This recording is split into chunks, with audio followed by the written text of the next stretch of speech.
ఈ రోజు ఈ వీడియోలో మా దోస్తులు అందరి ఫేసెస్ ఎప్పుడు ఉన్నదానికంటే ఇంకా అందంగా చూపిస్తాను, చూసేయండి. మ్యాటర్ ఏంటంటే మా గ్యాంగ్ అంతా మీటప్ అయిపోయాక తిందామని ఫుడ్ కోర్ట్ కి వెళ్ళా. ఇంతకు ముందు వీడియోలో చెప్పానుగా మనం కుదురుగా ఉన్నా మన చేతులు కాళ్ళు కుదురుగా ఉండవని. అలా సరదాగా స్నాప్ పెడదామని స్నాప్ ఓపెన్ చేశాను. మన బ్రిలియంట్ బ్రెయిన్ కి ఒక బ్రిలియంట్ ఐడియా అయితే వచ్చింది. అదే స్నాప్ లో అందమైన ఫేసెస్ ని ఇంకా అందంగా చూపివ్వడం. ఇప్పుడు ఒక్కొక్కరిని చూపిస్తాను, లాస్ట్ వరకు చూసి ఎవరు అందంగా ఉన్నారో మీరే చెప్పండి. ముందుగా మన ఆటగాడు వాడు అందంగా ఉంటాడు కాబట్టి ఈ స్నాప్ ఫిల్టర్ వేసి వాడు అందాన్ని ఇంకొంచెం పెంచాము. మా మల్లిబాబుని చూస్తుంటే నాకే భయం వేస్తుంది, మీరు మాత్రం భయపడకండి, వాడు మనిషే. మీ ఇంట్లో ఎవరైనా పిల్లలు ఉంటే అన్నం తినకపోతే ఈ బూచోడుకు పట్టిస్తా అని చెప్పండి, పాపం భయపడి పక్క అన్నం తినేస్తారు. ఇంకా మా కిట్టుగాడు ఎప్పటి నుండో నాకు కోరిక ఉండేది మా కిట్టుగాడిని ఇలా లావుగా చూడాలని, ఇప్పటికి నెరవేరింది. అంతా స్నాప్ చాట్ మహిమ. పాపం మా సిసి గారు తింటుంటే వాళ్ళ ఎవరు కాల్ చేసింది, ఏం కష్టం వచ్చిందో ఏమో, ఎలా ఏడుస్తున్నాడు మీరే చూడండి.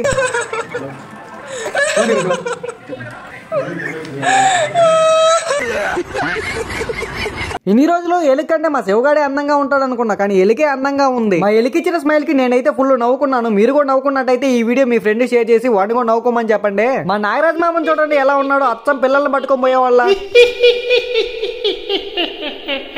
ఇంకా మనం ఎలా ఉన్నా అందంగా ఉంటాం అనుకోండి, జస్ట్ ఫన్ వరకు వెళ్ళి నేనేమంతేం బాగోను. ఇంకా అందరం ఫుల్ గా ఫుడ్ తినేసి మా కిట్టు గారి చేత బిల్లు కట్టించేసి రూమ్ కి అయితే వెళ్ళిపోయాము. మీరు కూడా వెళ్లే ముందు సబ్స్క్రైబ్ చేసి ఫాలో కొట్టి వెళ్ళండి. వెళ్ళొస్తాను, బాయ్ బాయ్.